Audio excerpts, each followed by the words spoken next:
how to turn on comments on YouTube. Hello everyone and let's get started. First of all, open your browser and open youtube.com. Make sure that you are logged in into your account.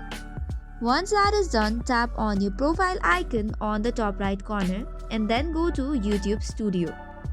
This way it will open YouTube's Creator Studio.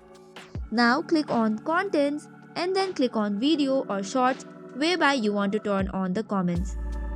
You can click on the All boxes and on that navigation bar, tap on Edit button. From there, select Comments and here you can see 4 options, which is Allow all comments, Disable comments, Hold on comments or Hold potentially inappropriate comments. Choose the best option for you and then tap on Update Video. And that is all for today's video. For more such contents, do not forget to hit the like and subscribe button. Thank you and keep watching.